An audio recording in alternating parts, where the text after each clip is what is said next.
Hey, it's Bruce from the Joinery Business Podcast. I'm joined with the amazing, enigmatic Nigel Newman, our efficiency expert, resident guru.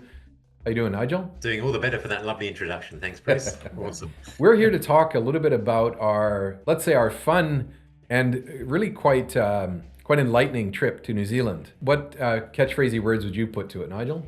Well, we just want to ask, is that where we say we went over the ditch? Is that the expression Yeah, here? we went over the ditch. We went over the ditch. Yeah, we went to New Zealand. I guess it was a positive surprise in some aspects. It was definitely some good stuff we saw there. That was more than what I expected to see when I went there. Yeah. So it just shows you don't always get the full picture with the Zoom room or even with photos of a factory. Yeah. I really enjoyed New Zealand. They're just on the personal side. I really enjoyed going there this time. It's just nice to drive through the length and breadth of one of the islands, get to see some good weather and some nice countryside. But I would say main takeaways were you think you know what's going on until you sometimes poke your head in the door. You're actually there, yeah. Yeah, it was a nice couple of surprises. Good to see some really great work done by some clients, and just formed some good relationships. Yes. With like solidified them. With people that I've been talking to in the Zoom for 2 years, but when I actually got to meet them for the first time, it just made that connection stronger. What I find really, really interesting is, we visit clients often, but they're often spread out, right? So we had the opportunity of seeing 4 very different businesses, right? Like from Orchard Joinery to Graft Joinery. Rabbitte Joinery was our second, Graft Joinery was our third, and Fernlea was our last business. Is there a common thread that you're seeing, one thing that they're struggling with and one thing that they're using that's giving them a benefit? Are you seeing any common threads in those two things? The common thread I thought was, whether they had been with us for 6 months or whether they've been with us for a couple of years, was the consistency around the morning meeting. Right. So, there were some good boards up, but even our client who's been with us, he said he's not very consistent. He doesn't always run it every day. Yeah. And that's really, a fundamental, right? That's one of those fundamental practices you just need to get really, really good at, and you just need to do it. There's no other way to say it. It's so important, that morning touch point with your team, making sure they're really clear on the targets for the day, what's got to be completed, and anything else that might be going on, like people on leave and the machine being serviced, all that stuff. So important. And I know with a small team, it can seem a bit like uncomfortable, maybe, if there's just 3 of you standing there in a group. But, this information needs to be shared one way or the other, right? There's no way you can let your team go more than a day or 2 without giving them some kind of feedback or direction. So it just gives you that standard approach. And this is standard work for the production manager to be at that meeting every day. No different than you're asking guys to, follow processes and raise defects and all those things. This is the standard work for the management. So you must be there to check how things are going, to get feedback from the team on safety issues and quality mistakes and all that kind of stuff. So it's that lack of consistency that continues. Yeah. So it doesn't matter how good the board looks. People can show us great pictures of the board, but unless we go there, we don't really, not unless we go, unless we ask the question, are you actually turning up 5 days a week? Yeah. And when you're not there, does someone drop in and support that meeting for you? Yeah. Because it's not necessarily about the who, it's really about, is that meeting happening? So the consistency is so important for that morning pulse. So it teaches you self-discipline as well. I'm just going to be there. I'm just going to force myself to be there every day. And of course, that comes down to the higher leadership, potentially ownership, making sure that consistency happens, right? That's usually the flow down effect, isn't it? That's right. A lot of guys, if you're a bigger company, you have a production manager, don't set and forget that meeting, drop in on it once or twice. So there's always a check to make sure that process ran, because it's like a pulse of information that's coming from the shop floor that's telling you what's going on. So why would that not be important? Yeah, exactly. It's the earliest place you can find problems. Yeah. It's actually in that morning meeting. So let's do this. I love the clients we work with. I mean, we kind of feel like we wouldn't be working with someone if we didn't really enjoy their company, right? So let's call a few names out here. Let's call out who they are. So Orchard Joinery in Wellington, wonderful people. The great ownership, David and the team. What were you really surprised about? What were you pleasantly surprised about from Orchard Joinery when we went there, Nigel? That had a very kind of like, non-business feel when you walked in. It was kind of felt like a bit of a home, like that kind of friendly shop, It was quite laid back in a way, but not, I don't mean like laid back, like, super relaxed. I mean, just the way the people communicated, there was no stiffness in it. Dave is just a super nice guy, right? He just comes across very genuine. He's very considerate. I think, he thinks things through. Yep. Very kind in his communication style. Yep. So he's really nice again. And I like Monique too. I think Monique's great. I think those two seem to work really well together. Yeah. And she seems a really good, 2IC or right-hand person for David, and seems to take care of a lot of the admin stuff. But also, kind of understands what's going on in the shop. So I thought they were a great team, a great couple of people running a business. And David's just so honest. That's what I like about David. He's just so honest and upfront about things, doesn't hide anything, doesn't feel, embarrassed to share when things aren't going well. And that's what you need as a coach, right? You just need to get that intimacy so you feel that trust is there. And they're willing to share those vulnerable things. What I was pleasantly surprised about, all of the things that you said, but also how high their level of skill was. I didn't realize that they did, such high craftsmanship side of things as well. That was a real pleasant surprise. Yeah, I mean, windows and doors. They had lots of hard timber samples in the kind of showroom area they had in the front. Yep. It was. You'd see a lot of work had been done there as well. David had done a lot of work at the beginning around setting up, the inventory area, the visual boards, a little bit of rearrangement in the shop floor, and I know that was. They stopped setting up pretty quickly as well. That was something that they ripped the Band-Aid off really, really quickly. That's one of their... you want to, anyone listening, you want to save 25% immediately, just challenge your setting up process. Not saying don't do any of it, but you shouldn't be setting up the whole job. Not setting cabinets up anymore, not setting kitchens up anymore. If something makes sense to me, and if it was working for other people, then why wouldn't it work for us? And I thought, well, what we're doing at the moment doesn't work, so what have we got to lose? So we just ripped the Band-Aid off, and then it also really highlighted, because the question was, well, why are you setting up cabinets? Why are you having to set up a whole kitchen?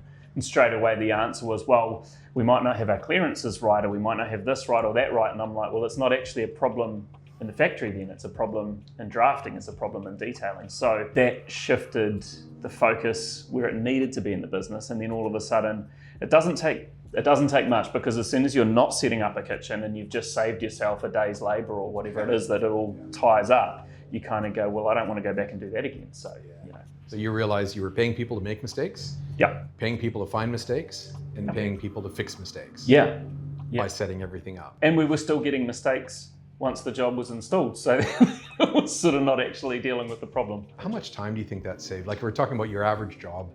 What percentage did that cut off? Off the top of my head, at least 10% time. Unfortunately, we'd still see clients doing that occasionally, right? For the old reasons, like, I just got to check everything's right. Got to touch it and feel it, make sure it's right.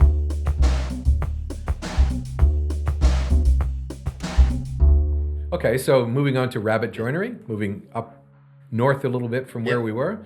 Been with us for a little while. I think I know what you're going to say here, but what were you pleasantly surprised about when we arrived there? Like just the, like when you've been doing this stuff a long time, or even when you've really learned to see, like see standards and see that things are in place at a glance. But I was, very impressed with what he'd done, and to the level that he'd done it. There were just some really good, like cellular manufacturing setup areas, which are ideal, like the drawer station, had the machine in the center, all the cabinets set up behind with all the hardware there in arm's reach. It was kind of like, reminded me a little bit of automotive manufacturing, where they do seats and things like that. The seat's there on the frame, they're building the seat, and all the parts are in arm's reach in little buckets. So it's very, it's very lean. And although we'd had conversations about concepts, I didn't at any point like guide him really specifically on any of the things I saw there. So his Kanban was really good. It was on everything, it was being used. We're not looking to be perfect, but is it being used, and is it stopping stockouts, and is it holding your inventory at the right amount? And the answer is yes. The footprints on the floor, I love to see it when people are using the actual footprints. And Greg was really good at describing the importance of having an area for the trolley to come in with parts that haven't been made. There's the bench, and then there's an out footprint where the completed parts go. And the fact that he was able to just talk about that like it was in part of his DNA, you walk away going, he's actually got it. From a lean concepts, and I talk about principles a lot, he actually gets a lot of them. They're actually stuck, and you can tell that because his thinking has created the environment with the team. And I got a real positive vibe from Trudy also when I was there. She's really on board with marketing. Like, it's kind of like you said, they're set up for more volume now, right? So now she's really focused on that more volume. So it's a kind of a yin and a yang relationship. And it's good that they're both, in that close relationship, because obviously one directly affects the other, as in a process, right? Yeah. Greg can say, hey, we're getting more capacity or speeding up. All right, let's get the marketing ramped up. But what I liked about Trudy just wasn't so much on the day, but I've had a really good couple of sessions with her since then. And she's really running with the Monday apps that we provided around safety, getting, help to create a plan to roll out the SOPs and get everybody trained. Yeah. And she really is loving it and, committed. So moving up north a little bit, we get to Graft Joinery, who've just set up a new factory about a year ago. Craig and Julia own the business. Amazing people, really, really engaged, again, action takers.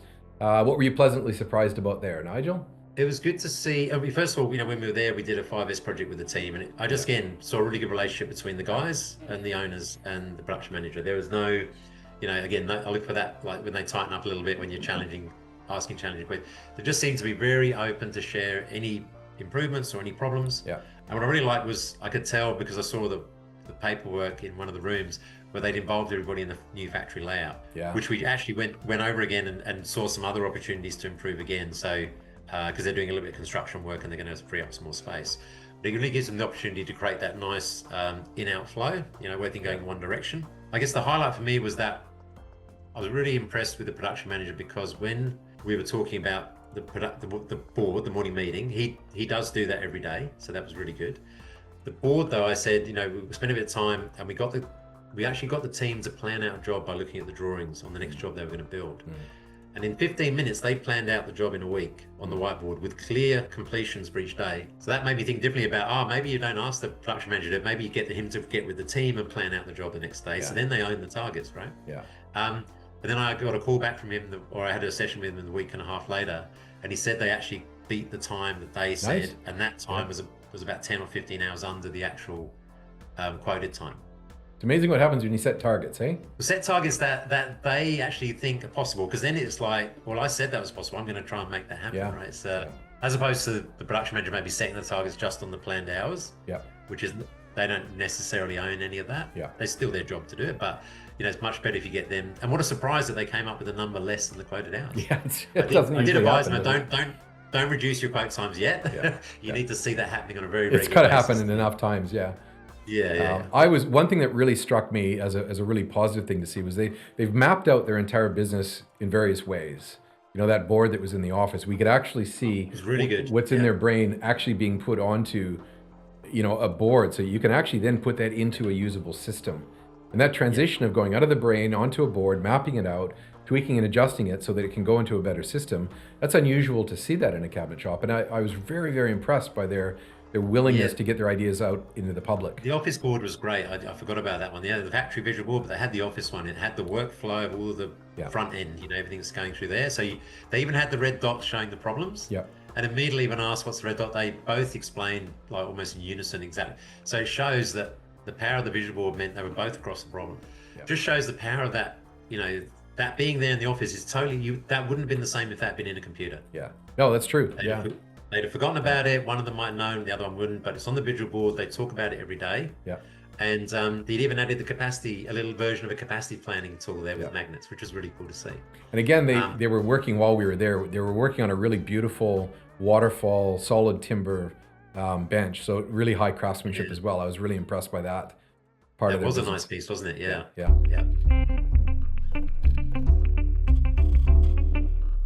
Yeah, a little bit more north now, up to Fernlea, and large business. Really quite a large compared to a lot of our other clients. What struck you surprisingly, in a positive way when we got there, Nigel? Probably the surprise. Not surprise. Surprise was the size they were, but still some of the old methods they were still using and still being able to be successful, right, or have a level of profitability. So, because it was really like half the factory was setting out, right.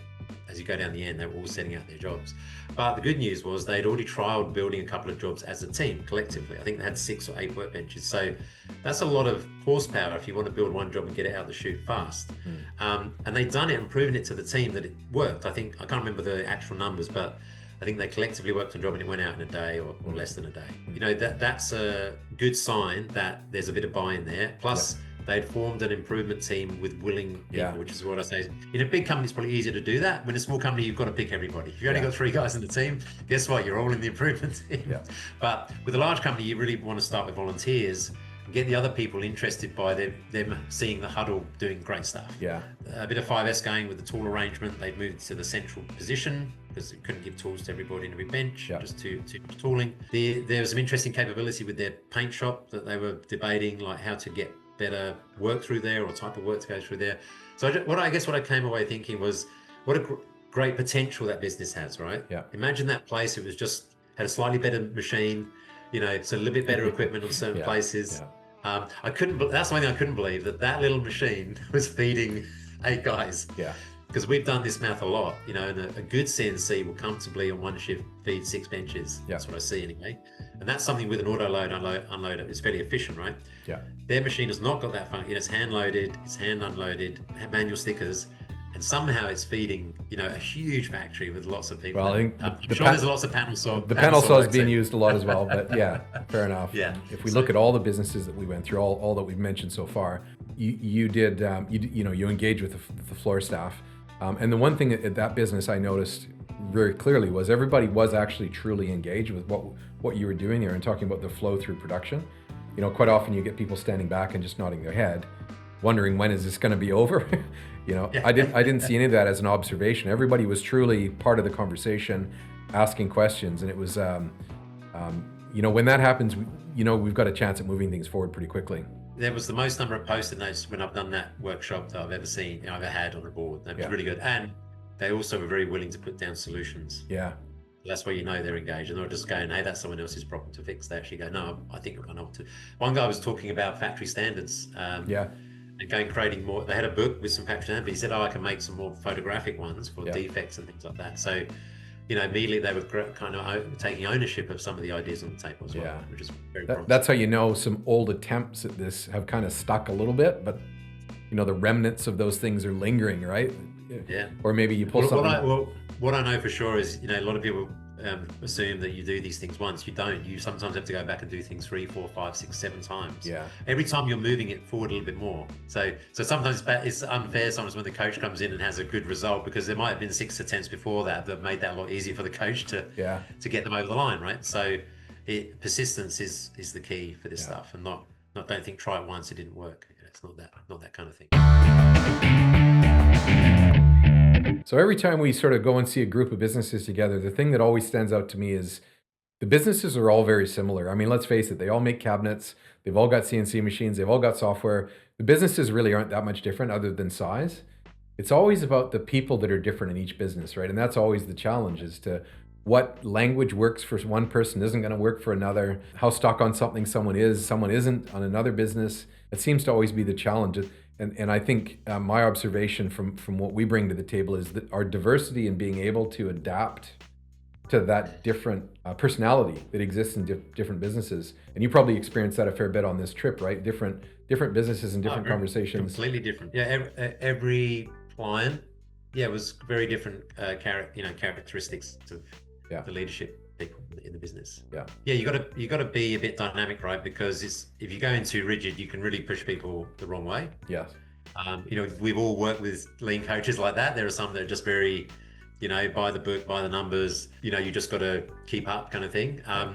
But we're not with these large, big businesses and high levels of engineering. We need to be able to flex and come down to the level of understanding they're at, because everyone's at different points on the journey. Like Greg, for example, very, very good at understanding more advanced stuff, right? So we have to be able to come with a level of information that's understandable, easy to digest, and easy to put into practice. Yeah. Which is actually true for even the large companies, if I'm really honest. Yeah. And that's why I enjoyed going there and meeting them face to face. Yeah. Because I think you do get a bit more. You have lunch with them. You get a bit more of the social interaction. Yeah. So you get to understand them better. So recently we've been putting out a little bit of a message around how lean isn't something that you can learn in a classroom. Of course, there's takeaways in a classroom and there's knowledge that can be gained, but it's kind of useless unless it's put into the sawdust, right? Talk a little bit about the benefit of actually being on the bench with people as opposed to, putting them in a boardroom, or we did what we did on this trip in the workshop. Yeah, so it's that really simple thing, right? Is that I talk about scientific method a lot because lean is the application of scientific method to manufacturing. It's just been called lean, right? So because scientific manufacturing, scientific method to manufacturing is a big mouthful. But what it really means is observation, right? Science is observation, looking at something, studying it with your eyes, not listening, looking at a spreadsheet or looking at PowerPoint slides, because you're not looking at reality then. You're looking at something else. You're looking at representation of reality, which could be a photo, a graph, or a drawing, a concept. So reality, is where you learn. You learn from reality what's actually happening. You learn theory when you're looking in a classroom at a book. Yeah. That theory very rarely looks like that in practice. Yeah. Because the theory is always talking about, the mathematics or how this thing clicks together when it's all working. But when you're looking at the reality, it's not working, right? So you got this gap, and you got to be able to understand like what you're looking at in order to know where you are. So you know how to move forward to the place you want to get to. Yeah. I remember the story of, I think it's T. Jonah, where he would draw a circle on the ground and ask the manager to stand there for 8 hours. Yeah. Because they knew they spent all their time in the office looking at reports and sheets and hearing things from workers working in, never got the actual objective truth, which can only be seen and heard, eyes and ears, facts in the environment. Yeah. Never secondhand through a computer, a telephone, or secondhand information. Yeah. So observation, and that's why I say, production managers need to be on the floor, 50% of the time, observing whether what they think's happening is actually happening or not. Yeah. Because invariably it's not, right? There's someone fighting a defect. There's someone struggling with a machine alarm. Oh, we didn't know that was happening. Yeah. And the guy says, I've been dealing with this all week. Yeah. Surprise, right?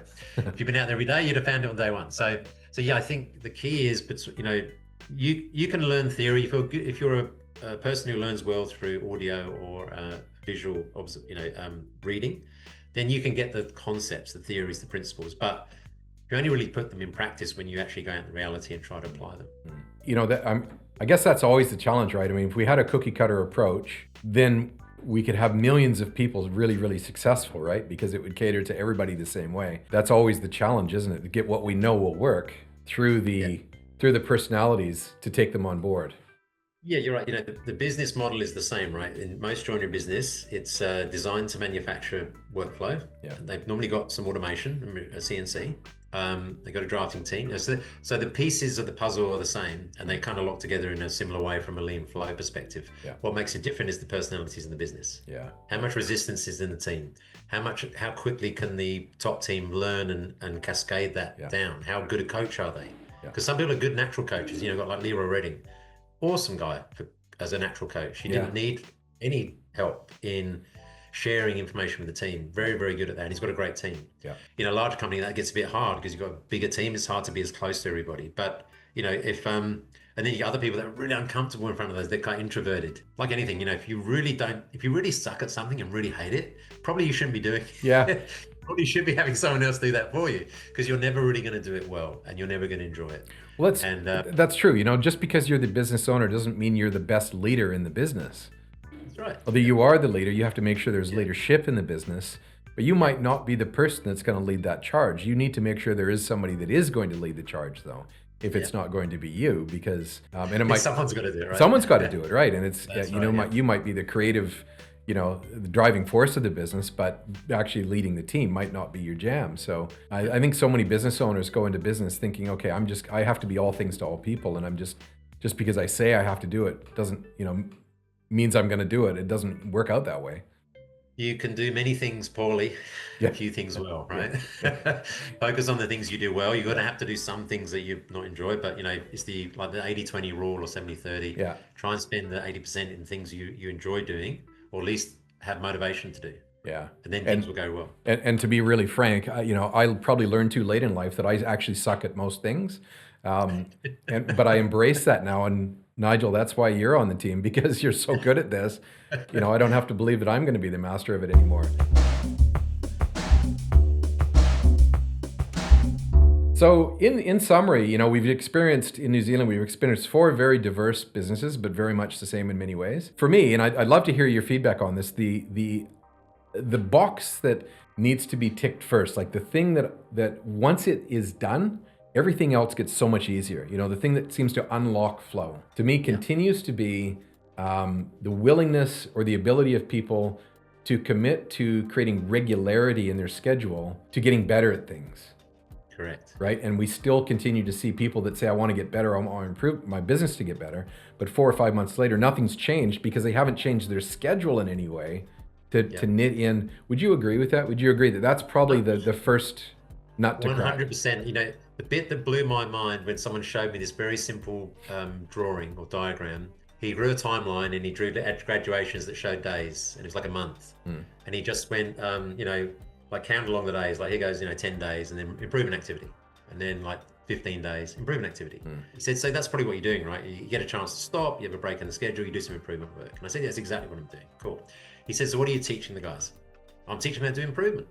He said, no, you're not. He goes, see these 2 days out these 30? That's when you stopped and did something. But what you actually taught them was 27 days as business as usual. Because every other, he says you should be doing or talking about improvement every single day with different parts of the business. Doesn't mean you're stopping every day to do improvement. But in the morning meeting, you know, talk about defects. In the morning meeting, talk about, these are improvements, right? Feedback loops that give you things to go work on. So every day there should be some aspect of information flowing around improvement. Whether it's problems coming back to you that needs to be collated and pre-doed out, or whether it's you know, information around job times blowing out. You know, any of these things that are coming back to you are problems to be solved or data to collate and break down. So that is part of improvement, gathering information to know how you're going. And I agree there is, you know, things that people really need to focus on first. Let's be honest, even if you think you're not making defects, you're making defects. You just don't know about it, right? So if you're 20% profitable, doesn't mean you're not making defects. You could be 25 or 30% profitable without defects. Why the hell wouldn't you want to, you know, that's a fairly low cost approach, right? To remove defects. We know that it does take time, but it is a fairly low cost. Most of the things that people come up with are not, you know, big machines and like big bits of software. They're templates and simple things that they use to ensure things are right. If I had a business, the first thing I would be doing is make sure I'm tracking defects and understanding what the impact of those is, and then also solving them. Secondly is really, creating, like Howard said in that testimonial he gave us, the most important thing, no matter what you do, because you might, you know, you're going to fumble around for a little bit. You're learning. You're not always going to hit the right thing straight away. Is to just allow the time for improvement in yourself and in your team. He said, you know, if they hadn't made that agreement to stop for 45 minutes a week every Thursday, he said we never would have got as far as we got, as quickly as we got. Like the lean, I mean, it's becoming kind of addictive. We're really starting to see the benefits. That, you know, I did the staff reviews and was asking kind of, you know, how they were finding things going, and one of the guys said, you know, it's just, the workshop's just nice to be around and to use. Not a pain, it's not a pain, you know, there's no, all of the pain in the arse things that used to kind of bug them about it are kind of being steadily kind of just chalked off, and good to hear. But like, it feels like, I think we've gone from a sort of a situation of feeling like we're in a tunnel to feeling like we're in a tunnel and you can see the light at the end of it. Like, I can see us getting to a point where before we started, we would have considered that finished. And I now understand that that's probably not what the end result is. I think it stops people feeling nervous about it because you do the thing, and then it's a good way to explain thinking about why we're doing it and what lean can offer a business like this. So basically, you know, you might get some pushback from staff, you know, initially when they're nervous or they think it's just kind of another like top-down management thing, what Howard got into now. You can see like, actually that was a really good idea, and it's linked, and you know, you can explain, you know, with the lines, for example, you can explain waste of space and lots of different forms of waste using that one thing, and the same with the trolleys. So basically it's a good way of explaining it in a tangible way and being able to see what the benefits were early on, which I think helps buy in. That is to me, now the longer I do this, the more that becomes really, really clear that if that commitment to themselves isn't made, they might say it, but if they don't do it and if they don't commit to it, it just fades. You know, it's like going to the gym, right? I can say I want to go, but unless I actually go for 6 months, I haven't really made that change in my habits. So in the rallies, Bruce, is we all know that internally, don't we? When we're not really committing, deep down, we might not want to admit it to the coach or admit it to other people, but deep down, we know that. We know we're not putting the right amount of effort in to get the result we're looking for. Same as with the gym, right? You can't lie to the scale. You can't lie when you see your belly poking out, or you know you've eaten a lot of food. But you might kid yourself, oh, I've got a gym membership, I'm going to be all right. I'll go. But you're not going, right? It's so true. So we know internally whether we're committed or not, and the reality is you just need to have that internal dialogue with yourself and go, am I being serious about this? Because if we talk about scales, like how difficult things are on a scale of 1 to 10, I would actually say doing the things that you bring to the table to get people to do on a regular basis, the difficulty level is like a 2 or a 3. Yeah. They're not hard. The hardest thing I would put at a 10 for sure is to get that new habit to do those things regularly. That's actually the hardest thing to get people to do. Yeah. And they think that doing things is really hard, but they say, well, I haven't got time for them. The hard thing is the time issue, isn't it? Absolutely. Yeah. I mean, you can't do anything if you haven't planned it, right? If it's not planned, it's not going to happen. Yeah. So put a block in your schedule that says, hey, the team's going to stop half an hour. Yeah. What stops people doing that is the fear of losing money.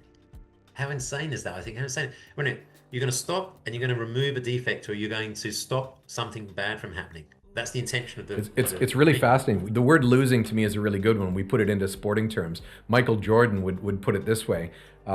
Everybody remembers the shot that he took that won the championship, right? That famous famous shot that he took.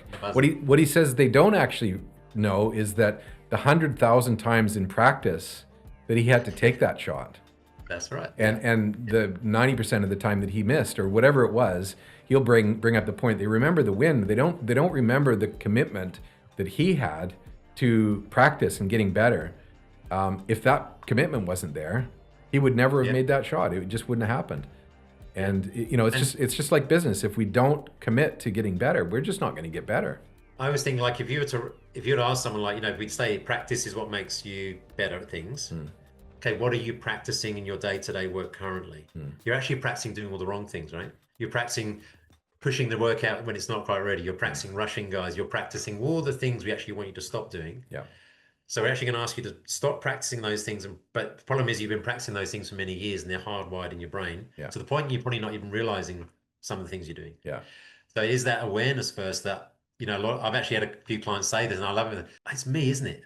Yeah. I'm actually causing those problems. Yeah. Not directly, but through something I'm doing or saying or the way I'm acting, And I say, you want behavior change. The easiest way is just like children. You do it yourself. You role model the change you want to see. And the easiest one is like safety performance. You put your glasses on every time you go out in the shop. Every time you go on that machine and cut something panel, put your glasses on, follow the SOP. People are watching you at all times when you're the leader of the business. You may not realize it, but they are watching you.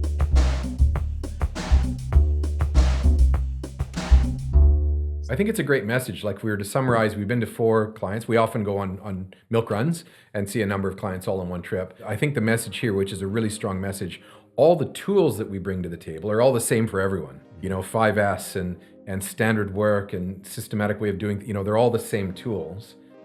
Each business has the ability to get to a certain point at the same pace as each one of them does, but they don't. They all get there at a different pace, and the difference really is how quickly or how well are they going to commit to the humanistic side of things, which is actually applying to getting better. And to me, that just always reverberates itself after we've seen a number of clients in a row. The businesses aren't different. The tools they need to use aren't any different. In other words, the business improvement tools. But it's always the people that are the constraint. It's always the that breakthrough resistance. It's the constraint. Yeah, and it is a bit down to your, like if you imagine a tool set for a person who does work with a bag of tools, there's all different grades, right? There's the guys that use the hammer and just doesn't really bends the nails, doesn't do a good job, but he's still considered a tradesperson. And then there's the guy who can hit the nail one time and it'll go straight in because he's got really good technique, because he's proud of his skills and he's developed them. The other person just said, I'm good enough to get paid and I'll just do that. It's the same with business ownership, right? You can be sufficient and keep the doors open and make a little bit of money. And that's okay. Look, not everyone's in the game of being excellent, right? And that's all right. But if you are, I think I can do better. I know I can do better. I want to do better. If those are the feelings that are driving you when you go into work each day, then absolutely, this I think is the precursor to success. If you have that personal commitment, it's driving you. If you don't have that, you're certainly not going to get very far. Yeah. And the next thing is then how willing are you to fail in a controlled way and not see that as a negative, and see that as you're learning, right? A lot of people, they're just scared of failure. Oh, I can't get it wrong. No, you're going to get it wrong. You're going to get it wrong several times. Yeah.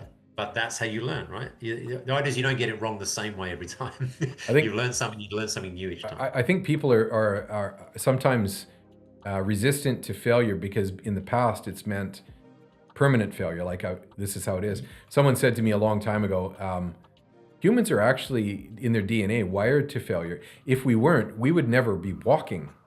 That's right. Yeah. Yeah. You know what I mean? How many times did you fall over? You're constantly falling, right? You had to constantly fall over before you learned to walk. That's just how humans work. So it's actually in our DNA at such a young age without resistance, because you want to walk, man, and you want to keep trying it and keep falling over. Somehow, as we become adults, something changes and we get wired differently to resist that. Yeah, probably the stage of life we're most okay with failure is probably when we're a baby. Yeah.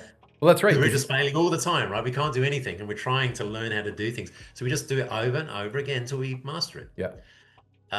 Shame we can't carry that through. That's right. It's our last breath, right? And we're doing that all. In fact, some people do. You admire these people, right? They're constant lifelong learners. You see, they're really, that they learn like 10 different careers, in their lifespan. They're not, happy in staying in just one path. So, but again, everyone's different. We're not saying you should be like that, but if you are keen, if you're having that feeling, that is a good precursor that you're going to enjoy one of these programs, enjoy implementing these tools, because it is tough, but it's rewarding. Yeah. Because you get these great results, right? And yeah, it makes you feel good. You get to make that 3-pointer that wins you the championship. Exactly. Yeah, you get to play that awesome game, right? Yeah. More times than not. You're not going to win every game, but you're going to win a lot more than you are today. I was talking to someone yesterday about how hard things are, right? In pain. I've played, on sporting teams over my life, and I've known people that have played in grand finals, championship games with broken bones. And we want to talk about pain. I mean, those people are in a lot of pain. Yeah. But when we talk about it, we don't talk about it, the pain as a bad thing. We talk about it as, I was prepared to go through that to get the result. So I was prepared to go through this pain and struggle because it got me the result. Yeah. And we won for the team. It was a great outcome. Whereas when we talk about business, the pain, I think, is felt because they don't get the outcome. And that's part of the problem. Yeah, they get the pain and they feel they're losing the game as well. Yeah. Yeah, exactly right. Why keep doing that? So hopefully this has been, if not interesting, useful for some people listening. One thing I'd like to add, Bruce, is just how great the coffee was. There were some really cool coffee places in New Zealand. Sorry, I just had to add that in. Yeah, good point. It started out a little shaky. I think the first one was, we would say, a bit average, but it did get better when we were in, was it Hamilton, Riley, we were in? Yeah, we were in Fernlea. Yeah, Hamilton, the coffee was really good. Yeah. Yeah, awesome. Yeah, Very so nice. New Zealand, thumbs up on the coffee. That would be a surprise for me. I never thought Melbourne and New Zealand coffee would be comparable, but it really was. Remember, Bruce, you did also get a really nice 002 series. I got it. Yeah, I mean, that was the big takeaway. I wasn't going to mention it, but for me, the highlight really was finding the number 2. It would have been a highlight if it was a number 1. It would have been an even bigger highlight, but yeah, number 2 was a Stanley plane. Is that what it was? Number 1 Stanley. Add to the add to the collection. Yeah, so this was my number 2. This was the big takeaway from New Zealand. You don't often see number 2s out in the world, like live wild number 2s. So and in pretty good condition, I think you were saying as well. The handle and everything was. It's amazingly original and amazingly, often you get the cast broken or chipped or something. It's in almost perfect condition. So yeah, nice. It was as good as drinking good coffee to me to find this. Yeah, probably better, right? Yeah. All right, we'll wrap it up. Thanks, Nigel, for your time. Hopefully that's been interesting and useful, and looking forward to going back to New Zealand, do another milk run. Yeah, awesome. At some point. Can't wait. All right, have an awesome day. We'll see you soon.